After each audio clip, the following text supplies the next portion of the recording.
मालक, त्या निष्ठुर रावणानं त्याचे पंख तोडलेत.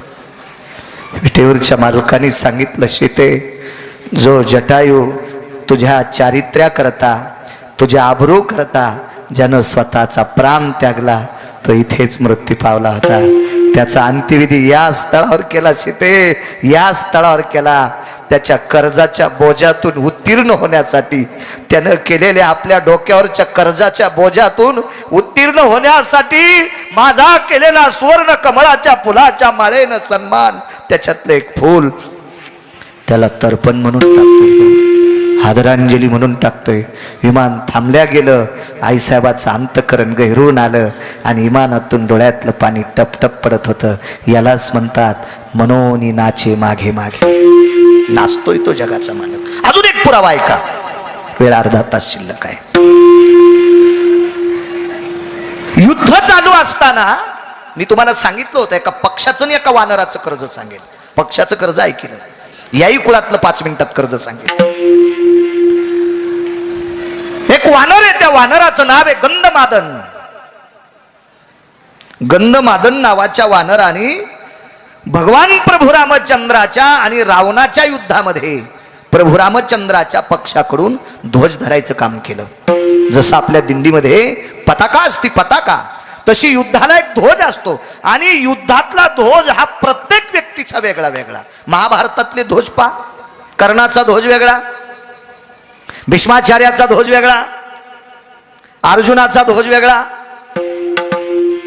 भीमाचा ध्वज वेगळा, नकुलाचा ध्वज वेगळा. प्रत्येक राजा महाराजांचे ध्वज वेगळे, द्रोणाचार्यांचा ध्वज वेगळा. अशी एक धर्माची पताका होती. पण प्रभू रामचंद्राच्या पक्षात एकच ध्वज होता, तो भगव्या रंगाचा ध्वज. आणि तो ध्वज गंधमादनाच्या हातात होता. इतकं चंचळ, इतकं चपळ, इतकं तापड वानर ते. लहान्या बालकाने एके दिवशी शब्द टाकला, म्हणजे लक्ष्मणजीनं, का रे हे गंधमादन, तू एवढा उड्या मारतो, पण लक्षात ठेव, या धर्मध्वजावर तुझं किती प्रेम आहे, प्राणापेक्षा जास्त. ते गंधमादन वानर म्हणे, लहाने बालक, एक तर मी तुम्हा दोघांचा भक्त आहे. वानराचं वाक्य ऐका, प्रभू मी तुम्हा दोघांचा भक्त, एक पुरावा. आणि दुसरी गोष्ट, तुमच्या सारख्याचे पाय सापडले ही भगवान शिवशंकराची कृपा आहे. मारुतीराय कोण होते? ध्वजस्तंभावरी वानरू ते मूर्तिमंत शंकरू देशमुख साहेब. प्रत्यक्ष शिवशंकर मारुतीराय.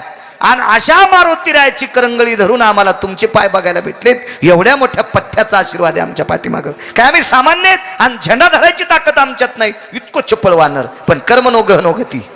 एके दिवशी एका राक्षसाने बाण मारला. विठाला विठाला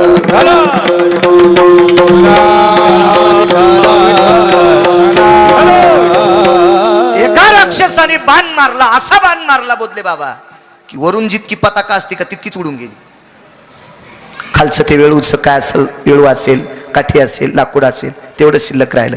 कमरेला बांधलेल्या कपड्यात फिट्टा वळलेलं होतं. आवाज दिला, गंधमादन. पाहिलं वरे, कपडा नाही.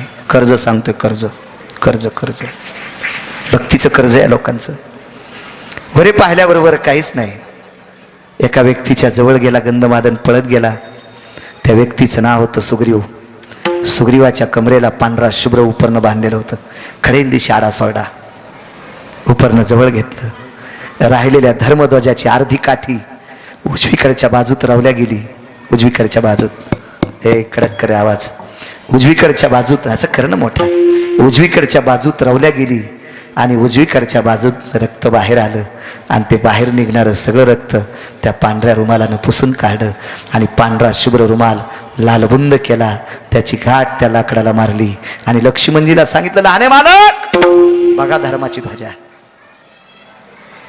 सामान्य कर्ज असेल बापू, सामान्य उपकार असेल, कशात मोजता येईल कर्ज. आणि कुंभकर्णाच्या लक्षात आलं, बेट फार शहाणं आहे. एके दिवशी त्याच्या बाजूचे जेवढे वानर होते तेवढे कुंभकर्णांना असे वढीत राहिला, वढीत राहिला, वढीत राहिला. त्याच्यासोबत गंधमादन सुद्धा आतमध्ये गेला. गंधमादन एवढा अधिकारी, एवढा अधिकारी, एवढा अधिकारी.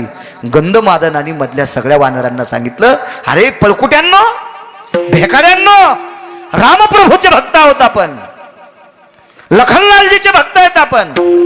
अरे आपण मारुतीरायाचे सेवक आहेत, बजरंग बलीचे सेवक ते, बलशाली देवतेचे सेवक आहेत, आणि राक्षसाच्या पोटात येडपटवाणी करता, भेकुर्ड वागता, भित्र्यासारखं करता. वाचायचं का? करा भजन. आणि भजन सुरू केल्याबरोबर कानातून प्रकाश पडला. वेगळाच सांगतो, सन सन सन उड्या टाकल्या. कर्ज सांगते, कर्ज कर्ज कर्ज सांगते. आणि एकटं चुळबुळ करत असताना कुंभकर्णाच्या लक्षात आलं, बेटा एकटा आतमध्ये कानाला हात लावला आणि हातात ते अडकलं गेलं. दाबला असं, त्याच्या अंगातून काही पाणी निघत होतं, रक्त निघत होतं. 4-4 कोसापर्यंत त्याच्या अंगातल्या रक्ताचा सुगंध जात होता, म्हणून त्याचं नाव ठेवलं होतं गंधमादन. त्याचे वेगळे कारण आहेत. रामायणात शोधू नका, दुसरीकडे शोधायचे. रामायणात नाही बघायचं, रामायणात सापडणार नाही तुम्हाला. पुन्हा एखादा म्हणून मग तुला तुरीच्या पाट्यात गवसलं का? असे बरेच लोक इचकितीत ना, लय इचकितीत, लय धुणं धुवाचा नाद लागला लोकायला. एक भेटला धुणं धुणार, त्याला म्हणलं दुसरे धुणे धुवू नको. जो जास्त दुसऱ्याचे धुणे धुतो का त्याला कालांतरानं बायकोच्या साड्या धुवाची वेळ येत असती. इतकं लक्षात ठेव, नको इचको लोकांचं काही. रामायणात नका शोधू, विशिष्ट प्रकारचं पुराण आहे त्याच्यासाठी. ऐकायला भेटेल तुम्हाला कथा, वाचीचा. मोठाले मोबाईल आहेत तुमच्याकडे भिताडासारखे, त्याच्यावर असं हाली जा ना, सापडते तुम्हाला सगळं. पण तुम्ही भंगाऱ्याला चॅटिंग करण्यातच वेळ घालता, तुम्हाला कधी सापडतेल्या कथा.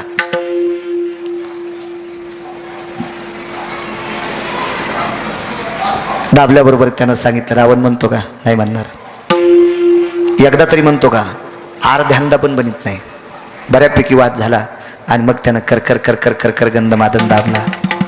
रक्ताच्या चिळखंड्या तोंडावर उडाल्या. प्रत्येक थेंबातून राम नामाचा ध्वनी निघत होता. रागाच्या भरावरीमध्ये तो हाडा मासाचा पुंज फेकून दिला. पण कुंभकर्ण तितक्यानं थांबला नाही. भारका हात घेतला आणि भरलेला रक्ताचा हात घेऊन रावणाच्या दिशेनं पळाला. आणि रावणाच्या कर्ज सांगतोय, रावणाच्या कानाला त्यानं रक्तानं, वानराच्या गंधमादनाच्या रक्ताने भरलेला हात रावणाच्या कानाला लावला. तर रावणानं जोरात हात झटकला आणि खड्ग काढलं. कुंभकर्णाचा हात तोडणार तेवढ्या अवकाशात आदळला. दादा, हात काय तोडतोस? माझं हात तोडल्यानं तुला काय समाधान होईल? मी तुझ्या कानाला हात लावतो याच्याकरता तुला चिडवायसाठी आलो नाही. तुला चिडवायसाठी आलो नाही देवा. दादा भावाला म्हणला, दादा तुला चिडवायसाठी आलो नाही रे. ऐक ऐक दादा, हा भरका हात गंधमादन नावाच्या वानराचं रक्त आहे. मी मारलंय त्याला, त्याचं रक्त आहे, हे राम राम म्हणतंय.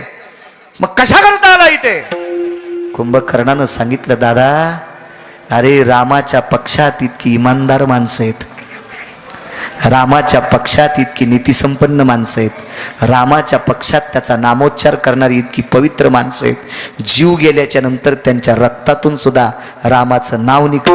इतकी इमानदार माणसं जर त्याच्या पक्षात असतील तर तुला विनंती करतो, त्याची बायको देऊन टाक.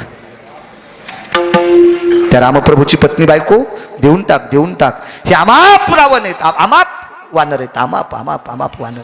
कर्ज काय होतं माहितीये? नुसत्या नामाचंच कर्ज इतकं नव्हतं, तर देवाला भक्त वाढ्याच्या नंतर आनंद वाटतोय. तर 14 वानरापैकी 1 नंबरचं वानर होतं. याच्या संगतीत राक्षस आला की माळकरी होत होता. याच्या संगतीत या 14 पैकी 1 नंबरचं गंधमादन होतं. याच्या सानिध्यात 8 राक्षस आले. 8 त्या मांस खात नव्हते, मज्जा खात नव्हते, तंतू खात नव्हते, ते आस्थी खात होते. आस्थी म्हणजे हाडं, हाडं. आस्थी भक्षंती निशाचरो पृतू जठरा नलो तृप्तावसाम. साप आस्थी पचू शकतो, बंदा वस्तू गिळते. पाल आस्थी पचू शकती, घोरपड आस्थी पचू शकती, बेंडकी आस्थी पचू शकती, चिमुकल्या प्राण्यांच्या, कीटकांच्या. पण आस्थी पचवायची ताकद फक्त राक्षसात होती. 8. किती घाणेरडे असतील, पण मुक्त केले राक्षसा.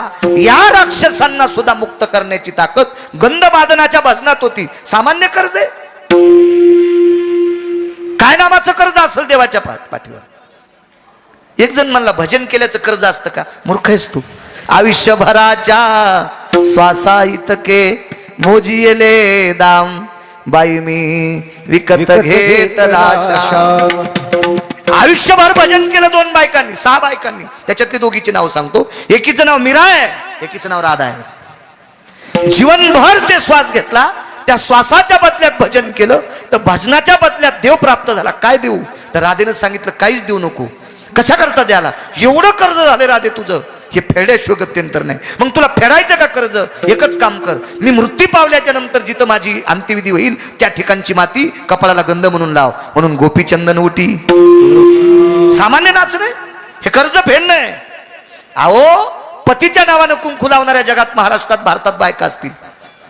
बायकोच्या नावानं कुंकू लावणारा एखादा नवरा आहे का?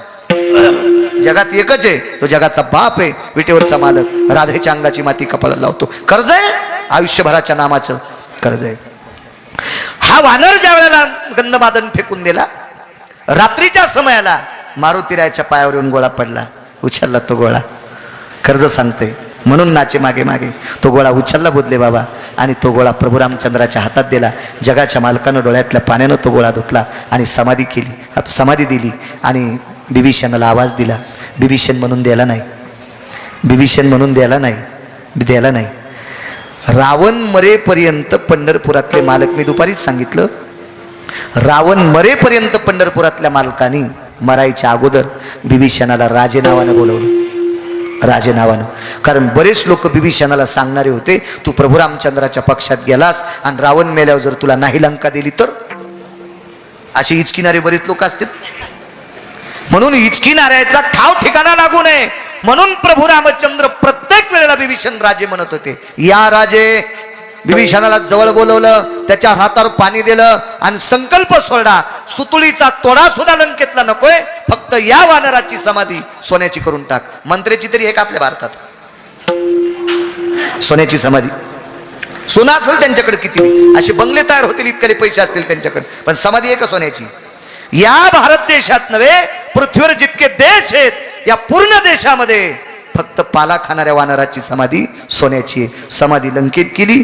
मग प्रभू रामचंद्र घरी गेले आणि घरी गेल्यावर कालांतराने एके दिवशी एक पत्र आलं. ते पत्र होतं दुःखाचं. म्हणजे मृत्यूचं पत्र नव्हतं बोधले बाबा, दुःखाचं पत्र होतं. कर्ज सांगतोय, कर्ज कर्ज, किती नाचतोय देव, किती नाचतोय देव, किती नाचतोय. हे नामाचं कर्ज आहे. आता पुढे बघा, म्हणून नाचे मागे मागे, किती नाचतोय बघा.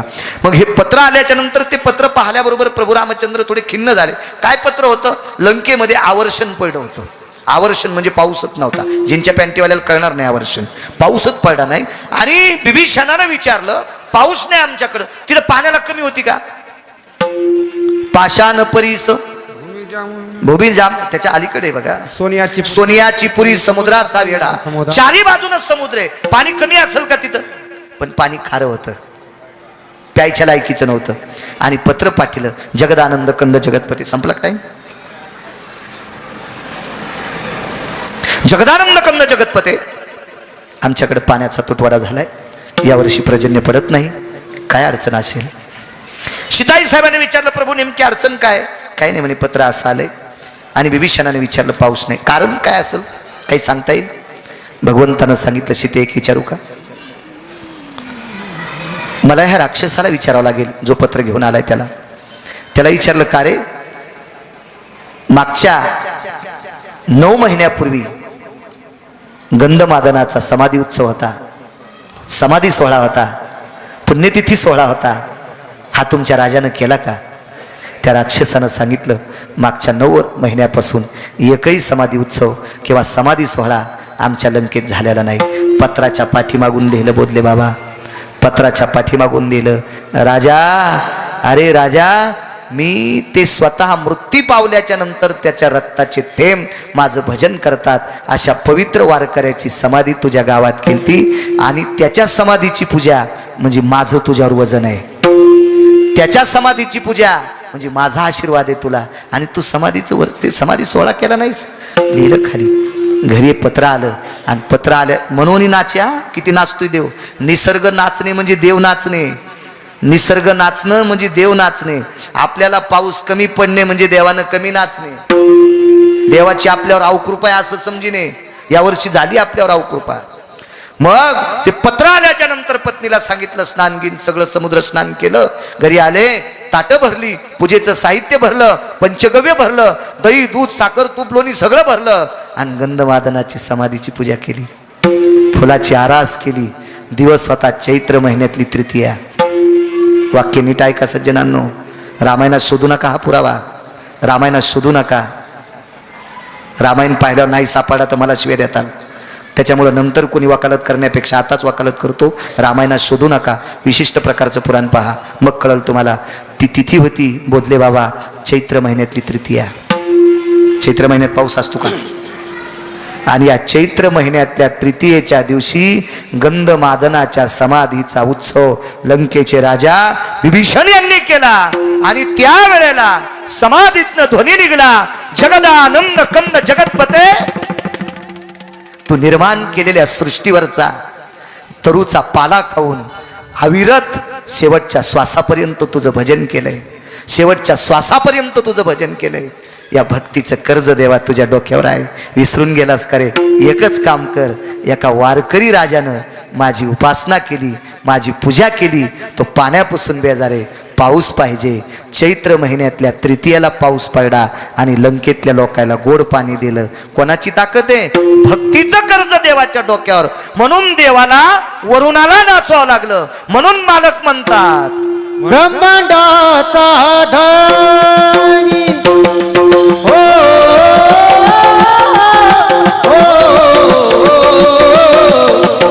ब्रह्मांडा. 5-5 मिनिटाचे 2 पवित्र चरित्र सांगतो. पूर्णविराम. तुमच्या घराण्यात, या पवित्र वारकरी घराण्यात एक सात्विक स्त्री जन्माला आली. खूप सात्विक. 2 सात्विक स्त्रियांचे कर्ज सांगतो तुम्हाला. पूर्णविराम. 5 मिनिटं शिल्लक करा म्हणून संदेश आला.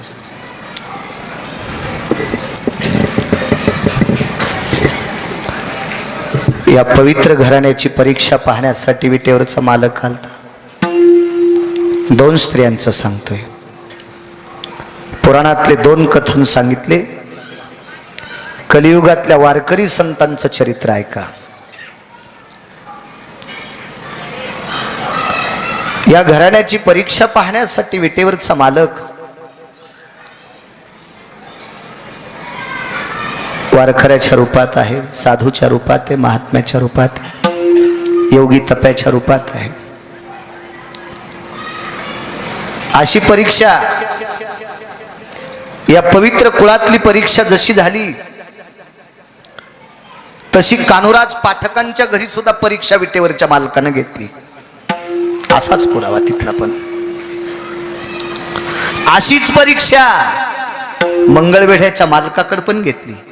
कितीतरी सांगता येतील अशा, कितीतरी. वेळेचं बंधन आहे. माणसं जेवायचे एवढा मोठा समुदाय. सद्गुरू रामचंद्र महाराजांचा हा प्रसाद आहे, बोधले महाराजांचा प्रसाद आहे. एका पवित्र नामनिष्ठ परंपरेतला प्रसाद आहे. घरी आल्याच्या नंतर अतिथीच्या रूपातला जगाचा मालक आहे. या पवित्र कुटुंबातल्या पुरुषांनी पाय धुण्यासाठी पाणी दिलं, बसण्यासाठी आसन टाकलं. एका कीर्तनात फार गोड बोलून गेलेले, आज वेगात सांगतो थोडस. क्षमकुशल विचारलं, आवाज दिला, आमच्याकडे प्रसाद घेऊन जा. जी काही हरकत नाही. आवाज दिला, लक्ष्मी जी. महाराज मंडळी आहेत, वारकरी आहेत, पुरणपोळीचा स्वयंपाक करा ना. आईसाहेबांनी पुरण घातलं. त्यावेळेला गॅस नव्हता बोधले बाबा, पुरण चुलीवर शिजलेलं होतं. बरं, चुलीवर गॅस नसून त्या काळात पुरण पात्र सुद्धा नव्हती. पुरण हे पाट्या वरुट्यावर वाटल्या जायचं. 14 पदार्थांनी पुनीत असणार ते पुरण. त्याच्यात जायफळ घातलं. त्या काळात गुळाची पोळी प्रसिद्ध असायची. आजही जुन्यावर आलेत माणसं. पूर्वीच्या काळात गुळाचा चहा पित असणारी गरीब माणसं होती. लोक म्हणायचे भिकार चोटे ते गुळाचा चहा प्याले. आणि आता ज्याला 50 लाखाची गाडी येते गुळाच्या चहापाशी थांबत. काळ बदल ना. काळ कोणाच्या बापाची जहागिरी नाही. दर 35 वर्षाला बदलत असतो काळ.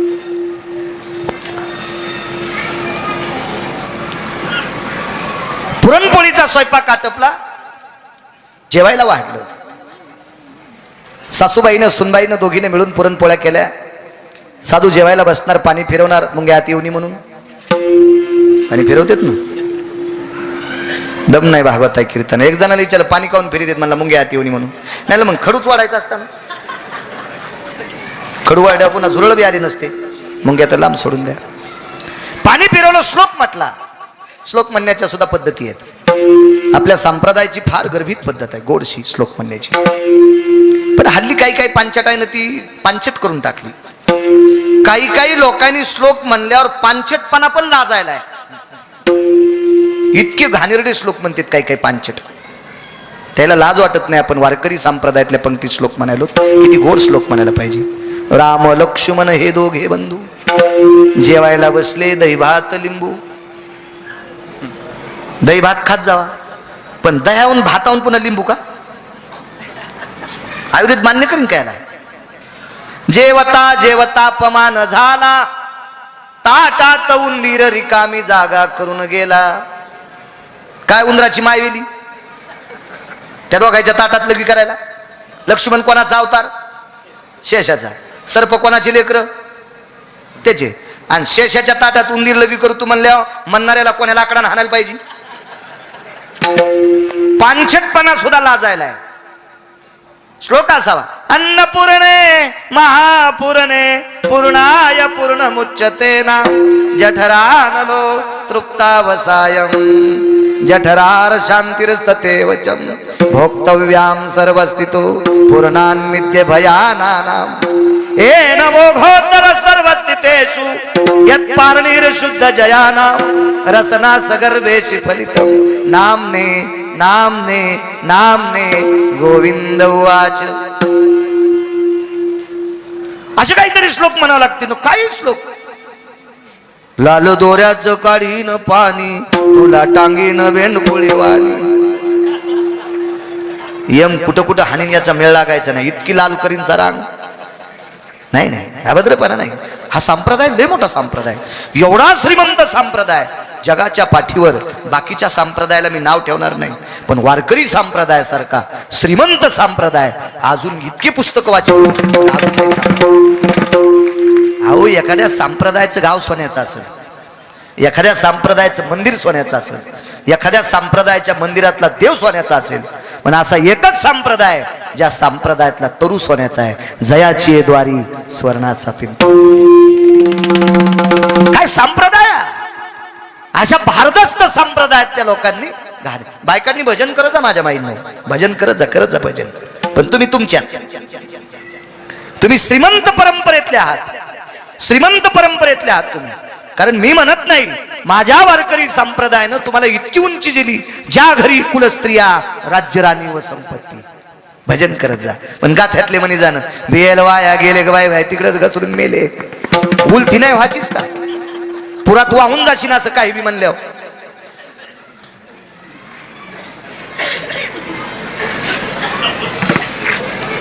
काही बी या परंपरेत उभं राहिलं होतं एक पण गाण्यावर चाल नसावा, असं माझं मत आहे बरं का. काही ठराविक परंपरा आहेत महाराष्ट्रात, या परंपरेतल्या कीर्तन चालू असताना एकही गाण्यावरली चाल नसावा. ही मर्यादा या परंपरेतल्या वारकऱ्यांनी सांभाळली पाहिजे. परंपरा आहे फार मोठी. कारण आम्ही काल आलो. मी याच्याकरता कौतुक करते परंपरेचं, कारण या परंपरेने, ह्या 5-10 परंपरा आहेत ना आपल्याकडे उत्तरेश्वर बापू, ह्या परंपरेनं परमार्थ अलीकडे आणला, म्हणून तुमच्या माझ्या सारख्याला परमार्थ करता आलाय. हे उपकार आहेत त्या परंपरेचे, उपकार आहेत त्या परंपरेचे. अहो, ज्ञानोबाराय तुकोबारायच्या सोहळ्यात गर्दी आपली आता आहे. आता गर्दी आहे. या 10 वर्षात आपली गर्दी आहे. 300 वर्षापासून यांची गर्दी पांडुरंगापाशी आहे. किती मोठी परंपरा असेल आपली. आता गर्दी सुखसोयी झाल्या म्हणून. त्यावेळेला काय सुखसोयी होत्या? मी 27 वर्षापूर्वी जात होतो, 28 वर्ष झाले आता. 28 वर्षापूर्वी जात होतो, त्यावेळेला एक ट्रक होता आमच्या पुरुषोत्तम मालकाच्या दिंडीत. एक ट्रक सगळं त्याच्यात टाकायचं, रावट्या काढून घ्यायच्या, काट्या जमा करायच्या. देवाच्या तंबूपाशी राखेल भेटायचं, एका व्यक्तीला 1 लिटर. ते राखेल टरकाला आदळू ते घसांडून जायचं त्याच्यावर सगळा. इतकी फार कमी लोक. आता सुखसोयी झाल्यामुळे भरपूर लोक आहे, पण 300 वर्षापासून ज्यांनी विटेवरच्या मालकाची ही नामाची पताका इथपर्यंत आणली, यांची आपल्यावर अघोर अप्रतिम अप्रतिम, अघोर शब्द चुकीचा केला, अप्रतिम उपकार येत आपल्यावर की ज्याची गणना केल्या जात नाही. असो, पुरणपोळीचा स्वयंपाक झाला, जेवायला वाढलं. आपल्याकडे जेवताना दक्षिणा लावायची पद्धत होती. काही काही घराण्याला ताटाला वटकन लावत होते, ताटाला वटकन लावायचे. मग विचारलं, इच्छा भोजन पोळीचं दिलं, दक्षिणा काय देऊ? मोठी व्यक्ती होती तुमच्या घराण्यातली, फार मोठी व्यक्ती, फार मोठी व्यक्ती. त्या 4-5 वारकऱ्यापैकी एक जगाचा बाप होता. विश्वाच्या मालकानं सांगितलं, दक्षिणा जेवण झाल्यावर मागू. जेवण आटपलं साहेब. जेवण आटपल्याच्या नंतर मुखशुद्धी झाली आणि निघत असताना सगळ्या वारकऱ्यांनी पडश्या खांद्यावर टाकल्या आणि वाड्याच्या बाहेर एक तुळशी वृंदावन, त्या वृंदावनाच्या पलीकडे झाड, झाडाच्या सावलीखाली न उभं राहता वृंदावनाच्या जवळ वारकऱ्याच्या रूपात जगाचा मालक उभा आहे. आणि जगाच्या मालकानं या बोधले कुटुंबातल्या पूर्वजाला विचारलं, जेवताना जी दक्षिणा राहिली होती ती देऊन टाका. पवन आवाज दे चांगला, ती दक्षिणा देऊन टाका. या पवित्र कुटुंबातल्या सत्पुरुषाने विचारलं, काय दक्षिणा देऊ, काय मागितलं असेल? त्या पवित्र कुटुंबातल्या पत्नी, त्या व्यक्तीच्या पत्नीनं पोळ्या केल्या, पण पोळ्या करण्यासाठी जे पुरण वाटलं होतं ते या पवित्र कुटुंबातल्या सुनेनं पुरण वाटलं होतं. तिचं नाव होतं भागीरथी. त्या पवित्र साध्वी स्त्रीचं नाव होतं भागीरथी. भागीरथी वारकऱ्याच्या रूपात असलेला विटेवरचा मालक, सूर्याचा प्रकाश त्याच्या तेजाकडे बघितल्याच्या नंतर लाजतोय. पण आज सूर्याला सांगितलं, सूर्या, हे भास्करा, हे तेजोनिधी, लक्षात घे, माझ्या तेजानं तुला प्रकाश येतो, पण यांना दिसण्यासाठी तुझ्या तेजानं माझा घाम निघावा असं थोडं तापत्र आहे. आणि देवाचा घाम वाहत होता, त्या वारकऱ्याचा घाम निघत होता. तेवढ्या अवकाशात पुढच्या व्यक्तीने विचारलं, काय दक्षिणा देऊ? काही नाही, जी व्यक्ती पुरण वाटीत होती ती स्त्री मला देऊन टाका. काय वाटलं असेल त्या सत्पुरुषाला? आपल्या सुनबाईला मागितलंय, कसं द्यावं? काही विचार न करत आतमध्ये आले, देवघरात डोकं ठेवलं, तिथं घळा घळा घळा घळा ते सत्पुरुष रडत होते. वेगाच सांगतोय तुला. थोड्या वेळानं त्या सत्पुरुषाची धर्मपत्नी आली. विचारलं, मारक, बाहेर वारकरी उन्हात उभा आहे, काय राहिलं त्या वारकऱ्याचं? दक्षिणा राहिली, देऊन टाका ना दक्षिणा. दक्षिणेत आपल्या सुनबाईला मागितलंय. सासूबाई सुद्धा मालकाच्या बाजूला पायापाशी रडत होत्या. कर्ज सांगतोय, कर्ज कर्ज कर्ज रडत होत्या. थोड्या वेळात मुलगा बाहेरून आला. पत्नी भांडी घासत होती. सगळी वारकरी पाहुणी जेवलेली, ती भांडी, ती पत्नी धर्म पवित्र सात्विक सदाचारी पुण्यशील भागित्रा माऊली होत्या कुळात. त्या भांडे घासत होत्या. देवांगणे समान सौंदर्य होतं. आकाशातल्या विजेला लाजवील असं तेज होतं. नक्षत्रासारख्या दाताच्या पंगती चमकत होत्या. इतकी सौंदर्य संपन्न रत्नाची खान तेजस्वी माऊली या कुळातली सून होती. भांडे घासत असताना पती परमेश्वराने विचारलं, काका बाबा कुठे, ताई कुठे? ते वारकरी बाबा उन्हात उभे आहेत. मामांजी देवघरात गेलेली बघितली होती. आत्याबाई देवघरात गेलेल्या पाहिल्या होत्या मी. तू लागलीस त्या कुटुंबातला पवित्र अंतकरणी पुत्र. आतमध्ये गेला, आपल्या बाबांना व्यथा विचारली, आईला व्यथा विचारली. सांगितलं, दारातल्या वारकऱ्याने जेवण्याच्या दक्षिणेमध्ये तुझ्या पत्नीला मागितलंय. तोही मायबापापाशी रडत पडला. फार वेळ झाला, भांडे घासणं झाली, दारातल्या वारकरी घामानं लथपथलेली आहेत. पुन्हा ती पवित्र स्त्री आतमध्ये आली. आपली मालक रडतात, आपले मामांजी सासरे रडतात, आपल्या सासूबाई रडतात. पहिल्यांदा पतीला विचारलं, पती परमेश्वरा का रडता? आईला विचार. सासूबाईला विचारलं, सासूबाई सांगा की. मालकाला विचार बाई. सासऱ्याचे पाय धरले. विचारलं, मामांजी काय दुःख आहे? एवढा मोठा आपला संसार गोड आहे, गाई म्हशीनं वाडा भरलेला आहे, धनधान्याने समृद्धी आपल्याकडं, अन्नपूर्णेचं अधिष्ठान आहे, संपत्तीचा धूर आपल्या वाड्यातून निघतोय. आपल्याला काय शोक करण्याची गरज आहे? काय अडचण आहे मामांजी? तुम्ही जेवढे मोठे आहात, अशा श्रीमंत परंपरेतली मी सुद्धा कन्या आहे. माझ्या सुद्धा आई बाबांकडे भरपूर संपत्ती आहे. ती संपत्ती आपल्याला पुरेशी वाटत नसेल मामांजी, तर अजून माझ्या वडिलांकडनं बऱ्यापैकी संपत्ती घेऊन येते. पण ते संपत्तीच्या लालची कुटुंब नव्हतं. सासऱ्याने अलगद चेहरा उचलला, रडून रडून मुठीसारखे लालबुंद डोळे झालेले होते आणि प्रसन्नपणेनं सुनेकडे पाहिलं. बाई, संपत्तीची अडचण नाही ग, पण आपल्यावर फार मोठं धर्मसंकट आलंय. कसलं संकट मामांजी? आपल्याकडे आलेला अतिथी जो वारकरी आहे त्यानं सांगितलं होतं जेवण झाल्यावर मी मागेल ती दक्षिणा द्या. त्यानं दक्षिणा मागितली. काय मागितली? कसं सांगू बाई तुला? सांगा मामांजी, सांगा. आपली संपूर्ण संपत्ती मागितली का? देऊन टाका, देऊन टाका संपत्ती.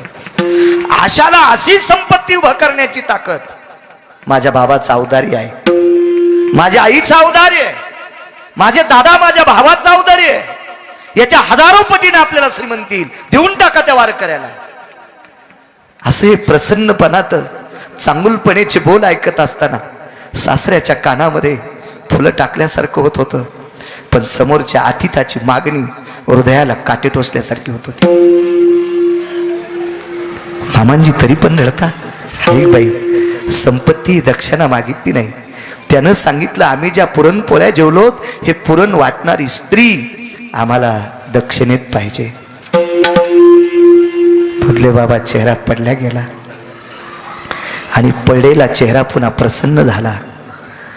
मामांजीला विचारलं, मामांजी, या कुळाची आबरू राखण्यासाठी, या कुळाची प्रतिष्ठा थांबवण्यासाठी, या कुळाचं सत्व थांबवण्यासाठी जर मला दक्षिणेत मागितले आणि मी जाण्यासाठी तयार असेल तर आपण दान करण्यासाठी तयार आहात का? असा सासऱ्याला प्रश्न केला. उत्तरेश्वर बुवा, सासऱ्याच्या मुखारविंदातून वाक्य पडलं. माय, सुनेला माय शब्द वापरला. सुनेला माय म्हणणारे 9 लोक आहेत. अजून एक सांगतो तुम्हाला 5 मिनिटात, मला जरा दूर जायचंय तरी पण सांगतोय.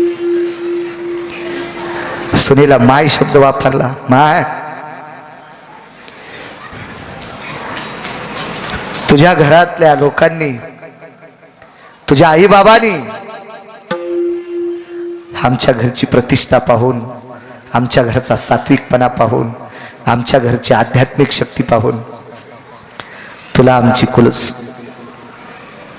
गृहलक्ष्मी सुनबाई म्हणून सुपूर्द केलं. आणि आम्ही जर तुला असं वाऱ्यावर सोडलं तर काय म्हणतील तुझ्या कुळातले लोक? पण सासऱ्याला सुनदान करण्याचा अधिकार नसतो हे त्या काळातल्या विद्वान वारकऱ्यांना कळत होतं. या कुळातल्या सासऱ्याला सुनदान करण्याचा अधिकार नाही. सासूबाईला विचारलं. सासूबाईनं सांगितलं, बाई, मला सुद्धा सुनदान करण्याचा अधिकार सासूत नाही. नवऱ्याकडे आली. पतीला उठवलं. रडू नका मालक. मालक, मी जर स्वतःहून तुमच्या कुळाची आबरू झाकण्याचा प्रयत्न करत असेल तर मला तुम्ही दान करता का? तर या पवित्र कुटुंबातला 22-23 वर्षाचा तरुण इतका विद्वान होता. त्या विद्वान तरुणानं त्या काळी सांगितलं, महाभारतात जी पांडवानं चूक केली ती मी करणार नाही. धर्मानं चूक केली ती द्रौपदी दान करून. महाभारतात द्वापार युगात जी पांडवांनी चूक केली ती चूक मी नाही करणार. मग मी स्वतः जर तयार असेल तर तुझी इच्छा. आणि मग सासऱ्याला उठवलं सासऱ्याला. मामा उठा, उठा मामा, जा म्हणावं स्वरा संकल्प, मला देऊन टाका त्या वारकऱ्याला. थरथर कापत त्या कुळातला, या पवित्र बोधले कुळातले सासरे बुवा उठले आणि सासऱ्याच्या पायावर सुनानं डोकं ठेवलं. सुनेला आशीर्वाद न देता सुनेच्या पाठीवर सासऱ्याच्या डोळ्यातलं पाणी पडत होतं. सुनबाई उभं राहिल्या. खांद्यावरच्या पदराचा कोपरा थोडासा बाजूला केला आणि खांद्यावरच्या पदराच्या कोपऱ्याने आपल्या सासऱ्याचे डोळे पुसले. डोळे पुसले सासऱ्याचे. मामांजी, रडू नका.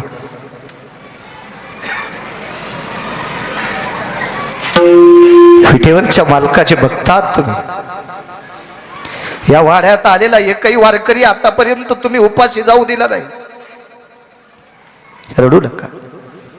आणि पुन्हा एकदा दर्शन घेतलं, दुसऱ्यांदा दर्शन घेतलं. मामांजी, ज्या वारकऱ्यांनी मला दक्षिणेत मागितलंय त्याच्या घरी जाण्यासाठी मला हाताने आशीर्वाद द्या मामा, आशीर्वाद द्या मामांजी. आणि दुसऱ्यांदा या पवित्र कुळातल्या सुनबाईने पायावर डोकं ठेवलं. या वेळेला पाठीवर हात नाही टाकला. डोळ्यातलं पाणी भागीरथी बाईच्या पाठीवर पडत होतं. उठली ती बावली, पदराने सासऱ्याचे डोळे पुसले आणि उद्गार काढला, मामा, विठेवरच्या मालकांचे निष्ठावंत वारकरी आहात तुम्ही. ह्या वाड्यात आलेला पक्षी सुद्धा उपाशी जात नाही. वाळत घातलेल्या धान्यावरचे दाणे टिपून या वाड्यात आलेला पक्षी सुद्धा धान्याचे कण खाऊन जातो. इतकं अन्नपूर्णेचं रसरसीत भरलेलं हे वास्तव्य हा वाडा आहे. वारकऱ्यांची सेवा करणारा वाडा आहे. मामांजी, एक बोलू का? दोन्ही हात जोडले आणि सासऱ्याची विनंती करत होती, मामा रडू नका, रडू नका, काय माय वेली. अशा पवित्र वारकऱ्याच्या सुनाला स्पर्श करण्याची कोणाची धाडस शांत करण्यात ठेवा आणि हिमतीच्या भरावर मला ताण करा. पुढे काय घडते ते कळत राहील. हातावर पाणी दिलं. त्या पवित्र कुळातल्या सुनबाईनं हातात पाणी घेतलं आणि दारात वारकरी होता त्या वारकऱ्याच्या पायावर पाणी टाकलं. चला तुमच्या सोबत घेऊ द्या दर्शन. आणि दारातल्या वारकऱ्याच्या पायावर या पवित्र बोधले कुळातल्या भागीरथी माऊलीने, साध्वीने त्या वारकऱ्याच्या पायावर तुळशी वृंदानापाशी डोकं ठेवलं. आणि डोकं ठेवून असताना आशीर्वाद दिल्याची अपेक्षा करत होती. तर तेवढ्या अवकाशात पाठीवर पाणी पडत होतं. तिसऱ्यांदा लक्षात आलं, चुकून मी सासऱ्याच्याच पाया पडते का काय, चुकून मी सासऱ्याच्याच पाया पडते का काय, असं साध्वी भागीरथी बाईला वाटलं. उठून वरी पाहतात तर सासरा नव्हता, तो जगाचा बाप होता, तो विठेवरचा मालक होता. महाराज, भक्तीच्या बळावर जगाच्या मालकाला नाचवणाऱ्या या वारकरी कुळातल्या सुना सुद्धा इतक्या अधिकारी. ब्रह्मांडाचा धनी तो संती केला ऋणी. इतकं पवित्र कुळ आहे. एक स्त्री सांगण म्हणतो, मोजकं सांगतो 5 मिनिटात. आता रानोबा नावाच्या वारकऱ्याची सून, तिचं नाव होतं स्वैरा. स्वैरा. आणि ही स्वैरा श्रीमंत श्री मंगळवेढ्याच्या मालकाची पत्नी, चोखोबारायची पत्नी होती स्वैरा. कर्ज सांगतोय, कर्ज 2 मिनिटात. रानोबा नावाचे वारकरी थकले. स्नान घालण्यासाठी चोखोबारायनं दगडावर घेतलं. एका हाताने खांदा धरला, एका हाताने पाणी टाकायचंय, पण कंबर भरलेली होती. बाथरूम झाली ती धोत्रात. धोत्र सोडून कंबर कोण धुवायची. 5 मिनिटं वाट पाहिली आणि पाठीमागनं सुनबाई आल्या. हातातल्या बांगड्या अशा मागं सारल्या. म्हणून नाचे मागे मागे सांगतोय, अशा बांगड्या मागं सारल्या. आणि पतीला सांगितलं, तुम्ही हातानं धरा, एका हातानं पाणी टाका, मी सासऱ्याचं धोतर सोडते आणि दोन्ही हातानं कंबर धुते. दोन्ही हातानं कंबर धुते. चोखोबारायनं सांगितलं, नाही, सुनेन स्त्रीनं नवऱ्याची कंबर धुवावा, स्त्रीनं मुलाची कंबर धुवावा आणि स्त्रीनं बापाची कंबर धुवावा. मुलगी जर माहेरी आली असेल आणि बाप वयस्कर असेल तर बापाची कंबर धुवायला पोरीनं लाजू नये. बाप तो बाप, लाज नाही. आई मुलाची कंबर धुती, लाजत नाही. आणि पत्नी पतीची कंबर धुती, लाजत नाही. पण सुनेला सासऱ्याची कंबर धुता येत नसती. आंघोळीचं पाणी हातावर घेतलं बोधले बाबा. डोळे झाकले, संकल्प सोडा. तो संकल्प पुढे ऐका. नवऱ्याला सांगितलं, संकल्प सोडा धनी, आता कंबर धु द्या. धोत्राचा गुढा सोडा. सासऱ्याची कंबर धुतली, दुसरा धोत्राचा कपडा बांधला, माग सरून बाजूला गेली. चोखोबारायाने वडिलाला उचललं, भाजेव ठेवलं. दुपारची वेळ आहे, सूर्य माध्यानाला मधली वेळ आहे सूर्याची. दुपारची वेळ आहे. कर्ज सांगतो शेवटचं 2 मिनिटात. आणि अशा वेळेला आवाज दिला, चोखा जी येतो इकडं. हाले चोखोबाराय, उठून बसतोस मला. पाठीला हात लावला आणि चोखोबारायने उठून बसवलं. काय बाबा, काय नाही रे चोखा, मालक बोलवायलेत आता थांबायचं नाही. चोखा, तुझ्या बाबाला मालकाचं बोलावणं आलंय, आता थांबायचं नाही. आपले बाबा जाणार. चोखोबारायचं अंतःकरण डबडबलं. साजूकचा हात त्राण नसताना वरी केला आणि आपल्या मुलाचे डोळे पुसले. चोखा, रडू नकोस रे, रडू नकोस, मला एक उत्तर दे रे चोखा, उत्तर दे. चोखा, पहाटे सूर्योदय झाल्याच्या नंतर माझ्या शरीरानं माझा अपमान केला रे, माझ्या शरीरानं माझा अपमान केला, माझी कंबर भरली. मी सकाळपासून ठरविलंय प्राण रोधायचा, आता शरीर अपमान करते, अन्न खायचं नाही आता. पण एक विचारायचं रे चोखा, मी तर आता जाणार आहे, मला मालकाचं आमंत्रण येते, काय कळत असलो लोकांना. पण एक सांगू का रे चोखा, माझी कंबर कोणी धुतली? बाबा मी धुतली. एक बोलू चोखा, तू खोटं बोलणार नाहीस, तू प्रसादातला आहेस. कारण चोखोबाराय विटेवरच्या मालकाच्या प्रसादाचे होते. विटेवरच्या मालकाने आंबा चोखला आणि अर्धा आंबा रानोबाकडे दिलता. तो आंबा रानोबानी पत्नीला दिला. झालेलं अपत्य नाव ठेवलं चोखोबा. पंढरपुराच्या मालकाच्या प्रसादातला आहेस रे तू. तू खोटा कसा बोलशील? वारकरी आहेस तू. तुला एक सांगू चोखा, इंद्रिय जरी म्हातारे झाले असतील रे, पण विटेवरच्या मालकाचं भजन करून करून माझं मन अत्यंत तल्लीन आहे, चतुर आहे माझं मन, तल्लक बुद्धी आहे माझी. काय म्हणायचं बाबा आपल्याला? काही नाही चोखा, एक बोलू तुला. माझी कंबर धुताना मला हातातल्या बांगड्यांचा आवाज आलता. याला म्हणतात विवेक.